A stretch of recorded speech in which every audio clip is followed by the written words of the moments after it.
Good morning students. आज आपने account में चैप्टर नंबर 6 भागीदार निवृत्ति के मृत्यु शुरू करवाना छे। अगाऊ आपने भागीदार प्रवेश जोयो हतो, जेमांथी 8 मार्क्स दाखलो पूछाय छे। एक्जाम में 8 मार्क्स दाखलो प्रवेश मांथी पूछाय छे। एज प्रमाणे निवृत्ति मांथी पण तमने 8 मार्क्स दाखलो पूछाशे। એટલે એ રીતે જે પ્રવેશના ચેપ્ટરની જેમ નિવૃત્તિ વાળું ચેપ્ટર પણ એટલું જ ઇમ્પોર્ટન્ટ છે।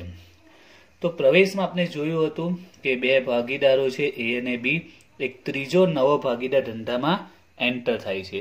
તો આ સિચ્યુએશનમાં શું થતું હતું? આ જૂના ભાગીદારો છે અને આ નવો ભાગીદાર છે। તો જ્યારે ધંધામાં આ પ્રકારે નવો ભાગીદાર એન્ટર થાય છે તો આપણે જોયું હતું કે જૂના ભાગીદારોને શું કરવો પડે છે? त्याग करवो पड़े छे। कारण के सिंपल पॉइंट है कि धंधा में जो नफो थाय छे ए बे वच्चे वेचातो तो एने बदले +1 उमेराई गयो, एटले के 3 वच्चे वेचाशे। एटले के जूना भागीदारोने पहला करता हवे ओछो नफो मळशे, आ उपरांत बीजा पण लाभो घटी जशे। ओके, तो आ रीते आपणे जोयुं हतुं के ज्यारे नवो भागीदार एंटर थाय तेवी सिच्युएशनमां जे जूना भागीदारोए त्याग करवो पड़े छे। आ आपणे प्रवेशमां जोयुं हतुं। हवे निवृत्तिमां के मृत्युमां शुं थशे के 3 भागीदार छे ए, बी अने सी, बराबर छे। एमांथी मानी लो के भागीदार सी रिटायर थई जाय छे, बराबर छे, निवृत्ति लई ले छे। तो ज्यारे भागीदार सी ए रिटायर थशे, निवृत्ति लई लेशे, तो हवे आ बे भागीदारो जे धंधो चालू राखे छे, आ चालू भागीदार कहेवाशे अने आ निवृत्त भागीदार कहेवाशे। आ कयो भागीदार कहेवाशे? निवृत्त। अने आ कयो भागीदार कहेवाशे? चालू भागीदारो। कारण के सी निवृत्त थई जशे, सी रिटायर थई जशे, पण बाकीना जे बे भागीदार धंधो चालू राखशे तो कया भागीदारो कहेवाशे? चालू भागीदारो। हवे आ सिच्युएशनमां जो तमे विचारो, आ बे भागीदारो ए अने बी ने शुं त्याग थशे? नहीं। अहींया ए अने बी ने त्यागने बदले शुं मळशे? लाभ मळशे। कारण के आना करता ऑपोजिट छे। 3 भागीदार हता એટલે કે નફાના સંદર્ભમાં સિમ્પલ વિચારો, એટલે કે નફો 3 એ, બી અને સી વચ્ચે વેચાતો હતો, હવે સી નીકળી જશે એટલે હવે નફો કેટલા જણને મળશે? ફક્ત 2 જ ભાગીદારોને મળશે। એટલે અહીંયા ચાલુ ભાગીદારોને ધંધામાં શું થશે? લાભ થશે। ક્લિયર? અગાઉ આપણે પ્રવેશમાં ત્યાગ થાય છે, જ્યારે નિવૃત્તિના વખતે જે ધંધો ચાલુ રાખે ચાલુ ભાગીદારોને શું થશે? લાભ થશે। હવે પ્રવેશમાં તમને યાદ હશે શરૂઆતમાં આપણે નાના નાના પોઈન્ટ જોયા હતા, ટૂંકા દાખલા જોયા હતા, ત્યાગની ગણતરી અને પાઘડીની ગણતરી અંગેના।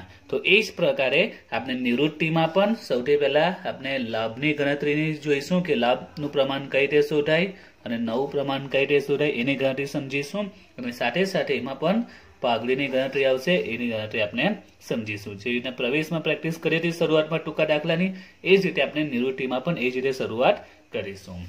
तो स्टार्ट करिए अपने आजना दाखला, टूका दाखला के लाभनु प्रमाण के नवु प्रमाण शोधवाना टूका दाखला आपने जोईए।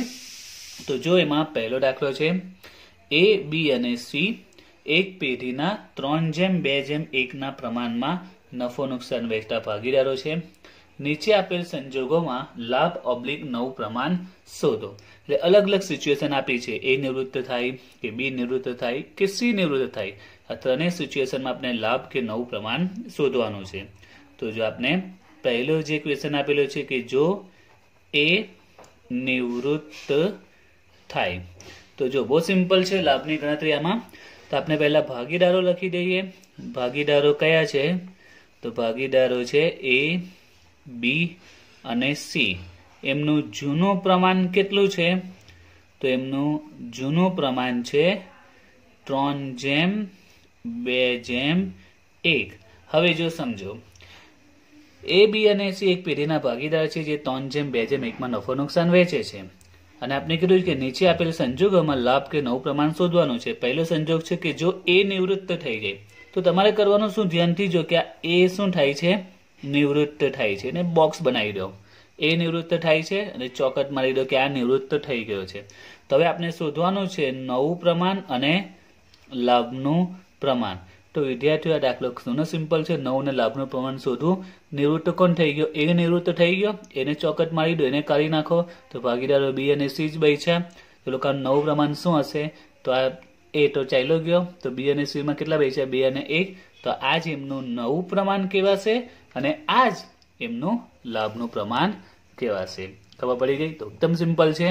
તો દાખલામાં જૂનું પ્રમાણ આપેલું હોય 3:2:1 અને બીજી કોઈ ઇન્ફોર્મેશન આપી જ નથી, ફક્ત જૂનું પ્રમાણ 3:2:1 આપી દીધું છે અને શોધવાનું કીધું છે કે નવું પ્રમાણ કે અને લાભનું પ્રમાણ શોધવાનું છે. નવું અને લાભનું પ્રમાણ શોધવાનું. તો સિમ્પલ જ છે. જે નિવૃત્ત થઈ ગયું છે બસ એને કાઢી નાખો. તો B અને C બચ્યા છે. તો જે 2:1 એમનું પ્રમાણ રેશિયો તો પહેલામાં ખાલી B અને C વચ્ચે એ જ એમનું નવું પ્રમાણ પણ કહેવાશે અને લાભનું પ્રમાણ પણ કહેવાશે. તો ખ્યાલ આવી જ ગયો હશે. હવે જોઈએ બીજો ક્વેશ્ચન છે, બીજો સંજોગ. જો B નિવૃત્ત થાય. હવે કોણ નિવૃત્ત થાય? B. તો પહેલા આપણે ભાગીદારો લખી દઈએ. ભાગીદારો છે A, B અને C. એમનું જૂનું પ્રમાણ લખી દઈએ. તો જૂનું પ્રમાણ આપેલું છે 3:2:1. હવે શું કહ્યું છે? કોણ નિવૃત્ત થાય છે? B નિવૃત્ત થાય છે. બસ એને બોક્સ બનાવી દો કે આ તો ભાઈ નિવૃત્ત થઈ ગયો છે. તો હવે ભાગીદાર કોણ બચ્યા? A અને C. તો એમનું પ્રમાણ શું બનશે? 3:1. બરાબર. આ જ એમનું નવું પ્રમાણ અને આ જ એમનું લાભનું પ્રમાણ. નવું પણ આ જ અને લાભનું પણ આ જ. A અને C તો ચાલુ રાખશે. આ તો નિવૃત્ત થઈ ગયો છે તો 3:1 કહેવાશે. એ જ રીતે હવે જોઈએ ત્રીજો ઓપ્શન C. જો C નિવૃત્ત થાય તો ભાગીદારો છે A, B અને C. એમનું જૂનું પ્રમાણ છે 3:2:1. તો હવે ખ્યાલ આવી જશે કયો ભાગીદાર નિવૃત્ત થાય છે? C નિવૃત્ત થાય છે. કોણ નિવૃત્ત થાય છે? C. તો આ C નિવૃત્ત થાય છે ને ચોકટ મારી દો કે C ભાગીદાર તો ચાલ્યો ગયો. તો હવે એમનું નવું પ્રમાણ કે લાભનું પ્રમાણ બંને એક જ રહેશે. કયું? 3:2. ક્લિયર થઈ ગયું? તો જ્યારે દાખલામાં ફક્ત ભાગીદારોનું જૂનું પ્રમાણ આપેલું હોય અને બીજી કોઈ માહિતી આપેલી ન હોય તો જે ભાગીદાર નિવૃત્ત થાય છે બસ એને કાઢી નાખો. બાકી જે બચે એ જ એમનું નવું પ્રમાણ અને એ જ એમનું લાભનું પ્રમાણ. ઓકે. હવે આમાં આપણે બીજા નવા પોઈન્ટ જોઈએ જે અલગ અલગ નાના પોઈન્ટ છે તે જે મોટા દાખલામાં તમને કામ પડશે. જે રીતે પ્રવેશમાં આપણે પ્રેક્ટિસ કરી ટૂંકા દાખલાની, ત્યાર પછી મોટા દાખલામાં બધા નાના પોઈન્ટ બનીને આવેલા હતા. તો અહીંયા પણ એ જ રીતે આવશે.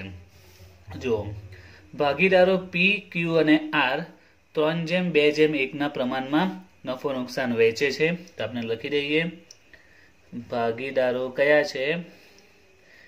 P, Q અને R કયા પ્રમાણમાં નફો નુકસાન વેચે છે? 3:2:1. આ એમનું જૂનું પ્રમાણ છે.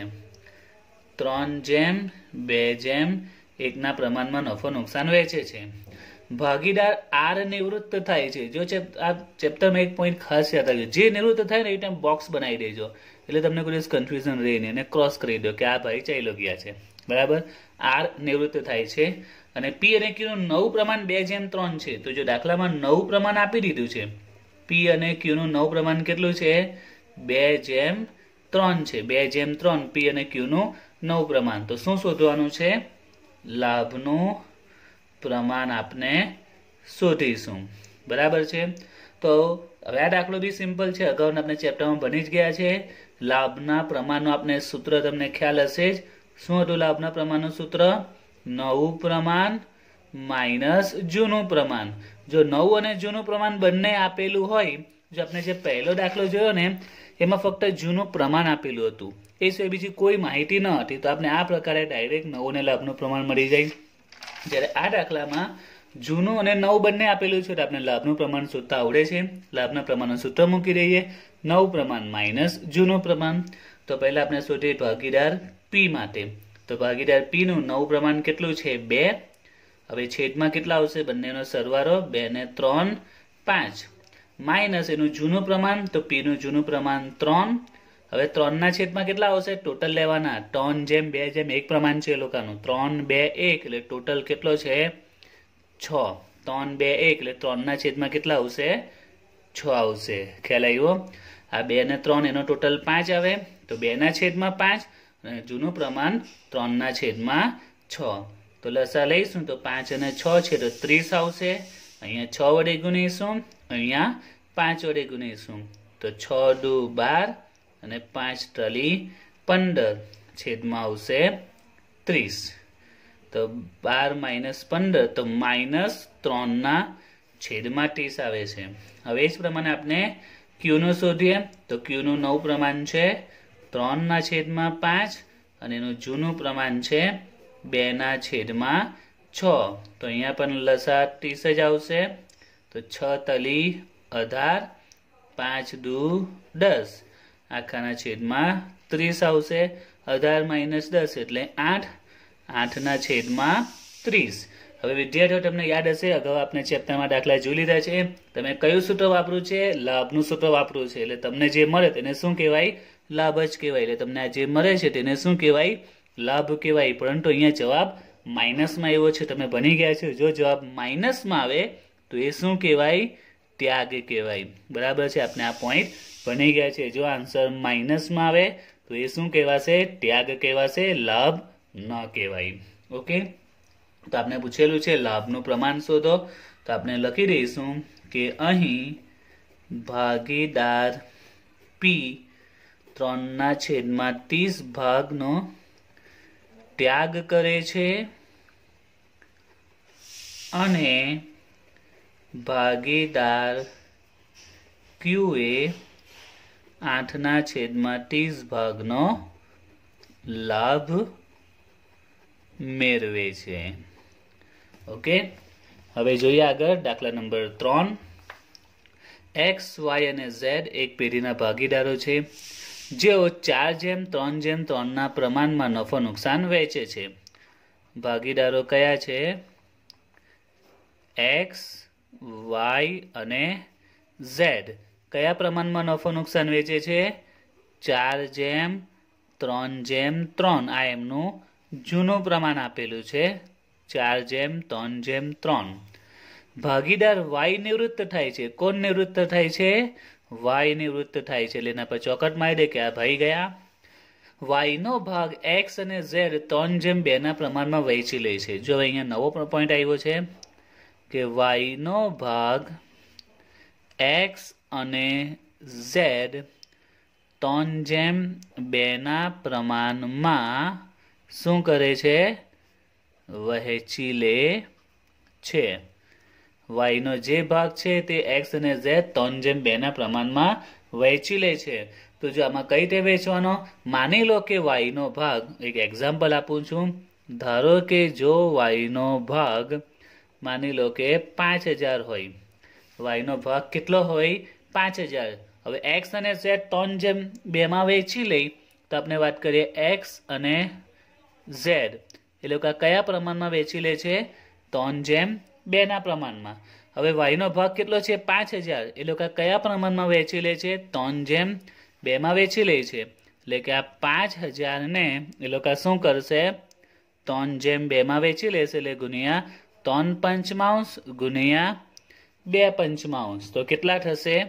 જવાબ આવશે 3000 અને 2000. ખ્યાલ આવ્યો? તો બસ આપણે અહીંયા એ જ કામ કરવાનું છે કે જે y નો ભાગ હશે x અને z વચ્ચે આ રીતે વેચી લેવાનો. તો આપણે જોઈએ કે પહેલા y નો ભાગ કેટલો છે? તો y નો ભાગ એનો હિસ્સો કેટલો છે? y નો 3 છે. કેટલો હિસ્સો છે? 3. તો 3 ના છેદમાં ટોટલ કરીએ તો ટોટલ કેટલો થાય? 4 3 ને 3 એટલે 10. એટલે y નો ભાગ 3 ના છેદમાં 10 છે. જે x અને z કયા પ્રમાણમાં વેચી લે છે? 3:2 માં વેચી લે છે. x અને z એ કયા પ્રમાણમાં વેચી લે છે? 3:2 ના પ્રમાણમાં વેચી લે છે. એટલે આ જે 3/10 છે આની જેમ જ વિચારે ખ્યાલ આવી જશે. જો y નો ભાગ 5000 હોય તો 3:2 માં વેચી લે એટલે 5000 ગુણ્યા આપણે 3:2 એટલે 3/5 2/5 કરીએ. એ જ રીતે અહીંયા y નો ભાગ કેટલો છે? 3/10 છે. તો 3/10 ગુણ્યા કયા પ્રમાણમાં વેચવાનું છે? 3:2 માં. ખ્યાલ આવ્યો? આની જેમ જ વિચારો કે 5000 હતા, આપણે 5000 લખી દીધા, એ 3:2 માં વેચીએ છીએ. તો અહીંયા y નો ભાગ 3/10 છે અને 3:2 માં વેચવાનું એટલે 3/5 અને 2/5. હવે આપણે ખબર છે ગુણાકારમાં શું ગુણાય? અંશ અંશ ગુણાય અને છેદ છેદ ગુણાય. તો 3 × 9, 10 × 5 50. 3 દુ 6, 10 × 5 50. હવે અહીંયા એક પ્રશ્ન થાય કે આ x અને z નો x નો જવાબ મળ્યો 9/50, z નો મળ્યો 6/50. આ ખરેખર છે શું? 9/50 6/50 ખરેખર મળ્યું શું x અને z નું? તો આ x અને z નો શું કહેવાશે ખ્યાલ છે? તો x અને z નો આ લાભ કહેવાશે.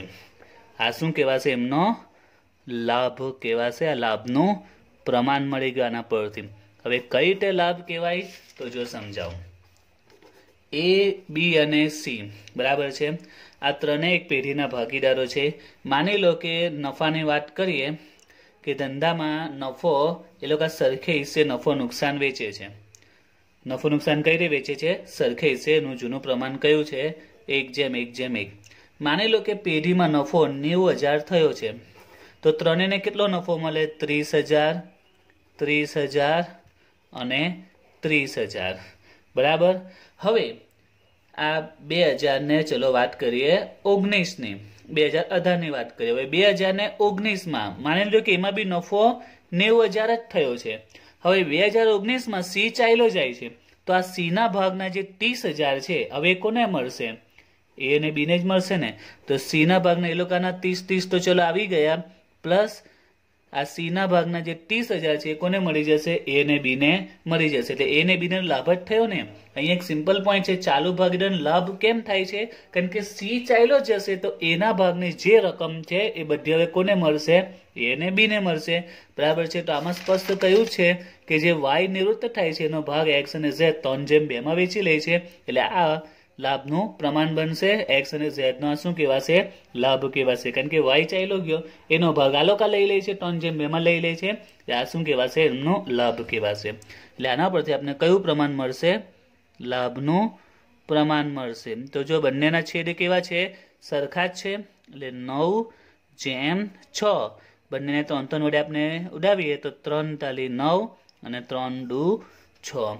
તો આ શું મળી ગયું? એમનું લાભનું પ્રમાણ મળી ગયું. હવે પ્રશ્ન શું છે? લાભ તથા નવું પ્રમાણ શોધવાનું છે. હવે નવું પ્રમાણ કઈ રીતે શોધીએ? તો જો આપણી પાસે લાભનું પ્રમાણ છે અને સાથે સાથે જૂનું પ્રમાણ પણ છે. લાભનું પણ છે અને જૂનું પણ છે. તો આપણે લાભના પ્રમાણનું સૂત્ર ખબર છે, નવું માઇનસ જૂનું. લાભના પ્રમાણનું સૂત્ર શું છે? નવું માઇનસ જૂનું. હવે આપણી પાસે દાખલામાં લાભનું પ્રમાણ પણ છે, જૂનું પ્રમાણ પણ છે અને નવું પ્રમાણ શોધવાનું છે. તો હવે ખ્યાલ આવી જવો જોઈએ. લાભનું પ્રમાણ પણ છે, જૂનું પ્રમાણ પણ છે, નવું પ્રમાણ શોધવાનું છે.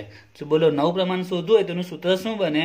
આ જૂનું પ્રમાણ માઇનસ છે, સામે લાવો તો પ્લસ થઈ જાય ને. જૂનું માઇનસ, સામે લાવો તો પ્લસ. તો નવા પ્રમાણનું સૂત્ર શું બને? લાભનું પ્રમાણ પ્લસ જૂનું પ્રમાણ. ખ્યાલ આવ્યો? ફરીથી જો આમાં નવું પ્રમાણ શોધવું હોય તો શું બને સૂત્ર? લાભના પ્રમાણના સૂત્રમાં તમારે ચેન્જીસ કરવાનો છે. નવું પ્રમાણ શોધવું હોય તો જૂનું પ્રમાણ માઇનસ છે, સામે બાજુ જાય તો પ્લસ. જૂનું પ્રમાણ માઇનસ છે, સામે બાજુ લાવો તો પ્લસ. બરાબર છે. એટલે નવા પ્રમાણ સૂત્ર શું બને? લાભનું પ્રમાણ પ્લસ જૂનું પ્રમાણ. તો તમારે આ રીતે સૂત્ર યુઝ કરી લેવાનું. નવું પ્રમાણ બરાબર જે લાભનું પ્રમાણ છે તે પ્લસ જૂનું પ્રમાણ. તો જે આવે તે શું કહેવાશે?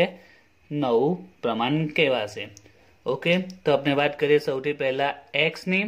તો x નો લાભનું પ્રમાણ કેટલું છે? આગળ પાછળ લખો તો પણ ચાલે, પહેલા જૂનું પછી લાભ લખો તો પણ ચાલે. તો x ની વાત કરીએ. x નું લાભનું પ્રમાણ કેટલું આવ્યું? 9/50. આપણે આ જ રકમ ધ્યાનમાં લઈશું. 9/50 પ્લસ એનું જૂનું પ્રમાણ કેટલું છે? x નું જૂનું પ્રમાણ 4, 4/10. એ જ રીતે z નું લાભનું પ્રમાણ છે 6/50 પ્લસ જૂનું પ્રમાણ z નું 3 છે, 3/10.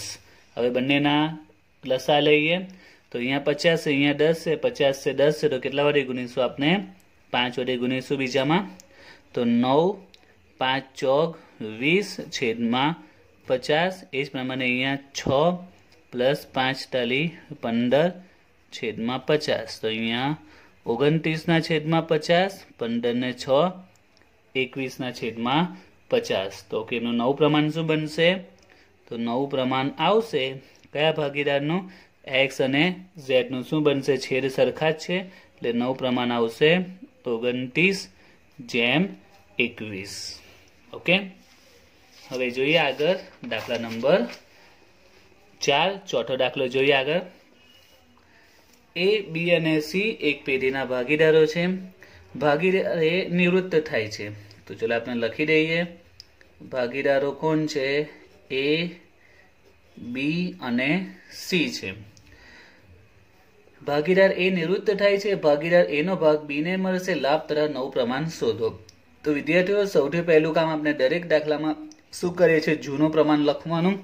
હવે આ દાખલામાં જૂનું પ્રમાણ આપ્યું જ નથી. હવે જૂનું પ્રમાણ નહીં આપે તો કેટલું લખીશું? આપણે સરખે હિસ્સે બેસશે એટલે 1:1:1 આવશે. બરાબર. હવે અહીંયા આપણે લાભ અને નવું પ્રમાણ શોધવાનું છે. તો એના માટે માહિતીમાં ફક્ત એટલી આપી છે કે ભાગીદાર એ નો ભાગ કોને મળશે? બી ને મળશે. ભાગીદાર એ નિવૃત્ત થાય છે. એ નિવૃત્ત થાય છે ને આપણે કાઢી નાખીએ અને શું લખ્યું છે કે ભાગીદાર એ નો ભાગ કોને મળશે? બી ને મળશે. ભાગીદાર એ નો ભાગ કોને મળશે? બી ને મળશે. તો આપણે પહેલા એ નો ભાગ તો શોધીએ કે એનો ભાગ કેટલો છે. તો એનો ભાગ કેટલો છે? 1 ટોટલ કેટલું? 3. તો એનો ભાગ 1/3 છે. હવે જો આ દાખલા અને આ દાખલા બંને એક સરખા જ છે. આ દાખલામાં શું હતું કે જે નિવૃત્ત થાય છે વાય, એનો ભાગ એક્સ અને ઝેડ 3:2 માં વેચતા હતા. તો આપણે એનો ભાગ જે 3/10 હતો તે બંને વચ્ચે 3:2 માં વહેંચી દીધો. બરાબર. જ્યારે આ દાખલામાં શું થયું છે કે જે ભાગીદાર એ નિવૃત્ત થાય છે એનો ભાગ બધો ભાગ કોને મળે છે? બી ને જ મળે છે. અહીંયા ભાગ કોને મળતો હતો? એક્સ અને ઝેડ બંનેને મળતો હતો. એટલે એક્સ અને ઝેડ બંનેને લાભ મળ્યો. જ્યારે અહીંયા આ રકમમાં ભાગીદાર એ નો પૂરેપૂરો રકમ કોને મળે છે? બી ને મળે છે.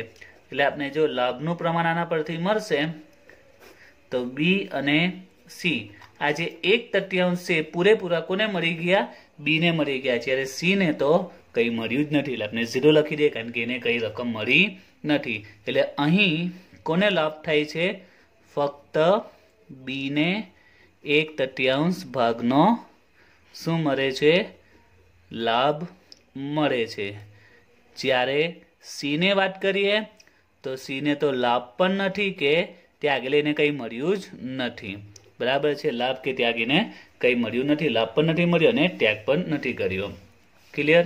તો અહીંયા પૂરેપૂરું ભાગ એનો ભાગ કોને આપી દીધો? બી ને આપી દીધો. એટલે સીધા બી ને મળી જશે. હવે આપણે લાભ સાથે નવું પ્રમાણ બી શોધવાનું છે. તો નવા પ્રમાણનું આ સૂત્ર યાદ રાખજો જે હમણાં યુઝ કર્યું છે, જે વારંવાર આપણે કામ પડશે. નવા પ્રમાણનું સૂત્ર આપણે બનાવ્યું. લાભનું પ્રમાણ પ્લસ જૂનું પ્રમાણ. લાભનું પ્રમાણ પ્લસ જૂનું પ્રમાણ. તો પહેલા વાત કરીએ બી. તો બી નો લાભ કેટલો છે?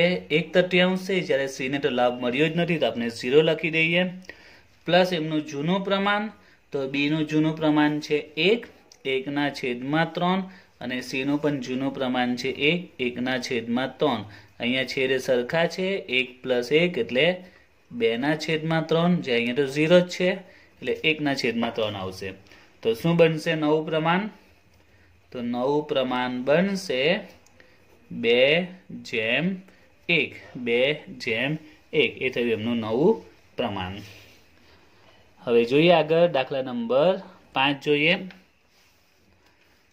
એમ, એન અને ઓ એક પેઢીના ભાગીદાર છે. ભાગીદાર ઓ નિવૃત્ત થાય છે. ઓના નફાના ભાગ પૈકી 4/50 ભાગ એમને અને 16/50 ભાગ એનને મળશે. લાભ તથા નવું પ્રમાણ શોધો. તો હવે જુઓ, એમ, એન અને ઓ એક પેઢીના ભાગીદારો છે. ભાગીદારો છે એમ, એન અને ઓ. એમનું જૂનું પ્રમાણ છેલ્લે આપેલું છે. એમનું જૂનું પ્રમાણ છે 5:1:4. હવે કોણ નિવૃત્ત થાય છે? તો અહીંયા ઓ નિવૃત્ત થાય છે. હવે જે પોઈન્ટ આપેલો તે જો, ઓના નફાના ભાગ પૈકી 4/50 ભાગ એમને અને 16/50 ભાગ એનને મળશે. તો વિદ્યાર્થીઓ અહીંયા સ્પષ્ટ કહી દીધું છે કે ઓના ભાગ પૈકી 4/50 એમને આપો અને 16/50 એન ને આપો। ધારો કે એમ કે ઓના ભાગ પૈકી 2000 એમને આપો અને 3000 એનને આપો। તો ઇનડાયરેક્ટલી મને કહો એમને કેટલા રૂપિયા મળશે? 2000 મળશે અને એનને કેટલા મળશે? 3000 મળશે। એટલે કે ડાયરેક્ટ જ કહી દીધું છે કે આને આટલા મળશે અને આને આટલા મળશે। એટલે ઓના જે પૈસા થાય એમ અને એનને એમાં 2000 અને 3000 મળશે। એટલે ડાયરેક્ટ તમને રકમ જ મળી જશે। એટલે અહીંયા જે આપેલું છે ડાયરેક્ટ એમને રકમ જ આપી દીધી છે। ડાયરેક્ટ કહી દીધું છે કે ઓ એના ભાગમાંથી જે 4/50 ભાગ છે એમને આપી દેશે અને 16/50 ભાગ છે એમને મળે। એટલે ડાયરેક્ટ આ શું આપેલું છે? એનું કોણ ભાગ જ આપી દીધો છે, લાભનો ભાગ જ આપી દીધો છે। એટલે તમને લાભનું પ્રમાણ અહીંયા ડાયરેક્ટ જ મળી જશે। આ કોના જેવું છે તમે યાદ કરો ને, પ્રવેશમાં આવતું હતું કે ભાગમાંથી, યાદ છે? ભાગમાંથી। તો જે રકમ આપે સીધો એનો ત્યાગ જ કહેવાય। તો આમાં પણ એ જ છે કે નફાના ભાગ પૈકી આટલો ભાગ આને આપે, આટલો ભાગ આને આપે, તો આ સીધો એમનો લાભ જ આપી દીધો છે કે 4/50 લાભ એમને મળે છે અને 16/50 લાભ એનને મળે છે। ડાયરેક્ટ રકમ જ આપી દીધી કહેવાય। તો અહીંયા છેદ સરખા જ છે એટલે કે લાભનું પ્રમાણ શું થશે? તો એ આવશે 4/16। બંનેને 4 વડે ભાગી શકીએ, 4 × 1 = 4, 4 × 4 = 16। તો લાભનું પ્રમાણ મળી ગયું। હવે બીજું શું શોધવાનું છે? નવું પ્રમાણ। તો નવા પ્રમાણનું સૂત્ર અગાઉ આપણે જોયું છે, બરાબર છે। ત્રીજી વાર સૂત્ર આવે છે આ લાભનું પ્રમાણ પ્લસ જૂનું પ્રમાણ। તમે પહેલા જૂનું લખો પછી લાભનું લખો તો પણ ચાલે। તો પાઠ કરીએ પહેલા એમ। તો એનું લાભનું પ્રમાણ કેટલું છે?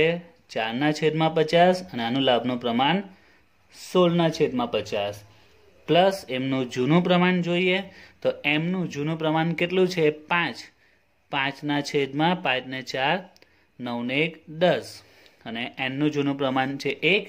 1/10 તો આપણે 5 વડે ગુણીશું, લસા 50 આવશે, 50 ને 10 છે એટલે તો 4 ને 5 × 5 = 25 એટલે 25 ને 4 29/50। અહીંયા પણ 16, 5 × 1 = 5 તો 16 ને 5 21/50। તો છેદ સરખા છે એટલે નવું પ્રમાણ શું બનશે? તો 29/21। તો જ્યારે આપણે ચેપ્ટરમાં મોટા દાખલા શરૂ કરીશું તો પ્રવેશની જેમ જ સૌથી પહેલા દરેક દાખલામાં તમને લાભના પ્રમાણની અને આ ચેપ્ટરમાં નવા પ્રમાણની પણ ખૂબ જ જરૂર પડશે। લાભ અને નવું પ્રમાણ બંનેની જરૂર પડશે। એટલે પહેલા આ પ્રકારે લાભમાં જે પણ દાખલામાં પોઈન્ટ આવી શકે છે એ બધા પોઈન્ટ આપણે આ 5 દાખલામાં કવર કરી દીધા છે। એટલે તમે મોટા દાખલા ગણશો તેમાં 5 પ્રકારના જ તમને પોઈન્ટ જોવા મળશે લાભ અને નવા પ્રમાણમાં શોધવા માટે। કારણ કે દાખલામાં પહેલા તમારે ગણતરી કરવાની આવશે। હવે નેક્સ્ટ વિડીયોમાં આપણે સ્ટાર્ટ કરીશું આમાં પાઘડીની ગણતરી। ઓકે।